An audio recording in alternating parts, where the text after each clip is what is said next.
বিসমিল্লাহির রহমানির রহিম। আসসালামু আলাইকুম জানাচ্ছি, ওয়েলকাম টু শ্রাবণীস কিচেন। দর্শক, আমি আজকে আপনাদেরকে তৈরি করে দেখাবো ঝটপট চিকেন বার্গার। কিভাবে বাসায় থাকা উপকরণ দিয়ে আপনারা চটজলদি বাচ্চাদেরকে একটা মজাদার বিকালের নাস্তা তৈরি করে দিতে পারেন, সেটাই আজকে আমি দেখাবো। কোনো বাড়তি কোনো কিছু না, জাস্ট বাসায় থাকা কিছু উপকরণ দিয়ে আমরা এই বার্গারগুলো তৈরি করব। তো চলুন কথা না বাড়িয়ে দেখে আসি আমাদের চিকেন বার্গার তৈরির প্রসেসটি। Chicken and potato burger patty তৈরি করতে আমরা প্রথমে নিয়ে নিচ্ছি চিকেন কিমা। এখানে আছে 250 গ্রাম চিকেন কিমা, যেটাকে আমরা খুব ভালো মতো ব্লেন্ডারে পেস্ট করে নিয়েছি। এটা আমরা এখন দিয়ে দিব। এরপর দিয়ে দিচ্ছি আমরা দুইটা বড় সাইজের আলু সেদ্ধ। এবার আমরা এখানে অ্যাড করে দিব পেঁয়াজ বেরেস্তা। এখানে আছে হাফ কাপ পেঁয়াজ বেরেস্তা। পেঁয়াজ বেরেস্তা দেওয়ার কারণ হচ্ছে আমরা এটাকে ফ্রিজে যদি সংরক্ষণ করতে চাই তাহলে কিন্তু কাঁচা পেঁয়াজ দিলে নষ্ট হয়ে যাবে, তো আমরা সংরক্ষণ করার জন্য পেঁয়াজ বেরেস্তা ইউজ করছি। এখন আমরা দিয়ে দিব যাবতীয় মশলা। মশলার ভেতরে কি কি আছে দেখিয়ে দিচ্ছি। স্বাদ মতো লবণ, এখানে আছে চিলি ফ্লেক্স, তারপরে আছে এখানে একটু ভাজা জিরা গুঁড়া, আছে আমাদের এখানে কালো গোলমরিচের গুঁড়া, আছে হাফ চা চামচ আমাদের গরম মশলা গুঁড়া, সবই হাফ চা চামচ করে আছে। আর আছে স্বাদ মতো লবণ, আমরা দিয়ে দিচ্ছি। এখন দিয়ে দিব আমরা বড় 2 টেবিল চামচ কর্নফ্লাওয়ার, এটা বাইন্ডিংয়ের কাজ করবে। এবার দিয়ে দিব একটা মিডিয়াম সাইজের রুম টেম্পারেচারে রাখা ডিম, সাথে দিয়ে দিব 1 টেবিল চামচ সয়া সস, আর বাইন্ডিংয়ের জন্য দিব আমরা হাফ কাপ ব্রেড ক্রাম্ব বা টোস্ট বিস্কিটের গুঁড়া। এবার এটাকে খুব ভালো করে আমাদের মেখে নিতে হবে। আপনাদের কাছে যদি মনে হয় যে বাইন্ডিংটা ঠিক হয়নি, তাহলে আপনারা টোস্ট বিস্কিটের গুঁড়া অথবা আরও বেশি পরিমাণে কর্নফ্লাওয়ার অ্যাড করতে পারবেন। তো আমি একটু বাইন্ডিংটা করে নিয়ে মেখে নিয়ে ফিরে আসছি। দর্শক, আমাদের কিন্তু দেখেন এটা কিন্তু চিকেনটা কিন্তু মাখানো শেষ। আমাদের আরও একটু টোস্ট বিস্কিটের গুঁড়া লেগেছিল, তার মানে 250 গ্রাম চিকেনের জন্যে আপনারা 1 কাপ টোস্ট বিস্কিটের গুঁড়া নিলেই হবে। এবার আমরা একটু স্বাদ বাড়ানোর জন্য দিয়ে দিচ্ছি টমেটো ক্যাচাপ। আমরা 2 টেবিল চামচ টমেটো ক্যাচাপ একটু স্বাদ বাড়ানোর জন্য দিয়ে দিলাম। এবার এটা দিয়ে আরও একবার খুব ভালো করে মেখে নিব। এবার আমরা এখান থেকে বার্গারের প্যাটির সাইজ নিয়ে আমরা বার্গারের যে এরকম প্যাটি গোল গোল হয় সেরকম করে নিব। করে আমরা এগুলোকে ফ্রিজে একটু সংরক্ষণ করব কিছুক্ষণের জন্য, যাতে আমাদের এটা একটু ভালো মতো সেট হয়। আপনারা চাইলে এই টাইমে অল্প একটু ভেজে দেখতে পারেন যে এটা বাইন্ডিং হলো কি না, তবে আমার মনে হচ্ছে বাইন্ডিং হয়ে যাবে। তো আমরা এই সাইজটা নিলাম বার্গারের ভেতরে দেওয়ার জন্য, বার্গারের রুটির ভেতরে দেওয়ার জন্য। এরকম করে আমরা 3-4টা বানিয়ে নিয়ে ফিরে আসছি। প্রিয় দর্শক, আমাদের 250 গ্রাম চিকেন থেকে আমরা এখানে বেশ বড় সাইজের 6টা বার্গারের প্যাটি তৈরি করে নিয়েছি। এটাকে আমরা এখন ফ্রিজে রেস্টিংয়ে দিব। এটা কিছুক্ষণ ঘন্টা 2 ফ্রিজে থাকার পরে একটু সেট হলে তারপরে আমরা ভেজে আপনাদেরকে দেখাবো। প্রিয় দর্শক, আমরা আমাদের বার্গারের প্যাটিগুলোকে 2-3 ঘন্টা ফ্রিজে রেখে দিয়েছিলাম। দেখেন সুন্দর মতো সেট হয়ে গেছে। এখানে আমরা একটা ফ্রাই প্যানে তেল গরম করতে দিয়ে দিয়েছি এবং আঁচটা কিন্তু একদম কমে থাকবে। তো আমরা এখন দুটো দুটো করে ভেজে নিব। আমরা দিয়ে দিচ্ছি, একদম তেলটা হালকা গরম হলে তারপরে দিবেন। আমরা 3টা দিতে পারবো একবারে, 4টাই পারবো, জায়গা হয়ে যাবে। 4টা আজকে আমরা 4টা বার্গার করে দেখাবো। 4টা দিয়ে দিলাম। এখন আমরা খুব ধীরে ধীরে এগুলোকে আস্তে আস্তে ভেজে নিব।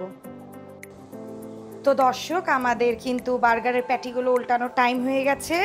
আমরা একবার করে খুব আস্তে করে উল্টে দিব যাতে না ভেঙে যায়।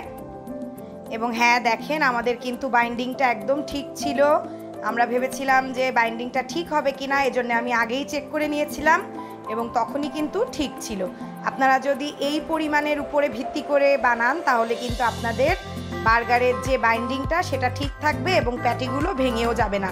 তবে মনে রাখতে হবে অবশ্যই যে এগুলো কিন্তু খুব স্লো আঁচে ভাজতে হবে, কারণ চিকেনটা যেহেতু কাঁচা তাই একটু স্লো আঁচে ভেজে নেবেন। তো ঠিক আছে দর্শক, আমি সবগুলোকে একটু সুন্দর করে লালচে করে ভেজে নিয়ে ফিরে আসছি। চিকেন প্যাটিগুলো রেডি হতে হতে আমরা এদিকে বার্গারের রুটিগুলো রেডি করে ফেলেছি। আমরা রুটি নিয়ে নিয়েছি এবং এগুলোকে মাঝখান থেকে সুন্দর করে কেটে রেডি করে রেখেছি। আর এখন কিন্তু আমরা আঁচটা একটু বাড়িয়ে দিয়েছি, কারণ আমাদের লো আছে একদম চিকেনগুলো সেদ্ধ হয়ে গেছে। এখন শুধু আমাদের এটাকে একটা ডিপ সুন্দর গোল্ডেন ব্রাউন কালার আনতে হবে। তো ঠিক আছে দর্শক, আমি সবগুলো প্যাটি ভেজে নিয়ে ফিরে আসছি। প্রিয় দর্শক, আমরা এখানে বার্গারের প্যাটিগুলোকে ভেজে নিয়েছি। এখানে আমরা আমাদের রুটিগুলোকে কেটে নিয়েছি। আপনারা চাইলে রুটিটা হালকা একটু বাটার দিয়ে টোস্ট করে নিতে পারেন, বাট আমার বাচ্চারা বেশি একটা পছন্দ করে না টোস্ট করা রুটি, সো আমি দিচ্ছি না।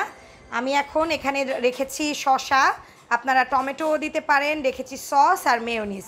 আপনাদের ইচ্ছা মতো আপনারা ভেতরের মানে ইয়াগুলো দিতে পারবেন, ফিলিংগুলো দিতে পারবেন, মাস্টার্ড দিতে পারেন, তারপরে লেটুস পাতা দিতে পারেন, যেটা আপনার ইচ্ছা আপনি সেটাই দিতে পারেন।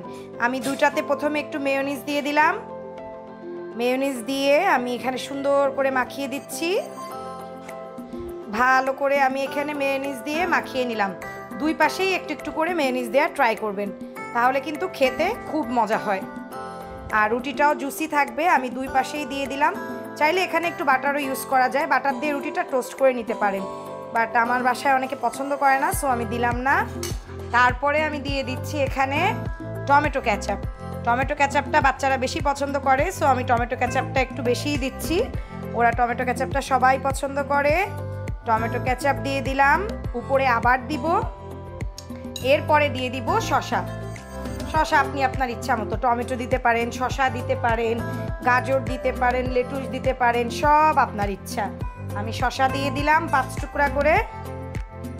5 টুকরা করে শসা দিয়ে দিচ্ছি, যে যতটুকু খায়। আর কোনো বাচ্চা খেতে না চাইলে তাকে না হয় নাই দিলেন, শুধু ওই বার্গারের প্যাটিটা দিয়ে দিলেন, সমস্যা নাই। এখানে আমি 5 টুকরা শসা দিয়ে দিলাম। এরপরে আমি উপরে বার্গারের প্যাটি একটা করে বসিয়ে দিব।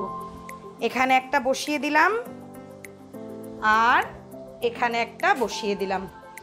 এরপরে আমি উপরে আরেকটু সস দিব, বাচ্চারা যেহেতু সসটা পছন্দ করে আমি আরেকটু সস দিয়ে দিচ্ছি।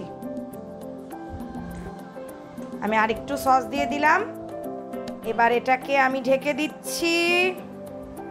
দেখেন সুন্দর হোমমেড বার্গার হয়ে গেল। তো দর্শক, আমাকে এখন একটু টাইম দিতে হবে, আমি সুন্দর করে পরিবেশন করে সাজিয়ে নিয়ে ফিরে আসছি।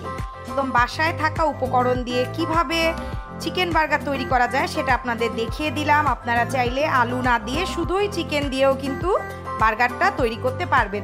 আর সাজানোর মধ্যে আমি কিছুই না, উপরে এক টুকরা করে শসা একটু টুথপিক দিয়ে গেঁথে দিয়েছি, যাতে দেখতেও একটু সুন্দর হয়। আর আমি আপনাদেরকে একটা একটু হাতে নিয়ে দেখাই যে ভেতরটা কেমন হয়েছে। আমি একটু কেটে রেখেছিলাম, এই দেখেন ভেতরটা খুবই সুন্দর জুসি এবং খুবই সুন্দর অ্যাসেম্বল হয়েছে। আপনারা টমেটো দিবেন, লেটুস দিবেন, চাইলে চিজ দিবেন, আরও সুন্দর দেখা যাবে।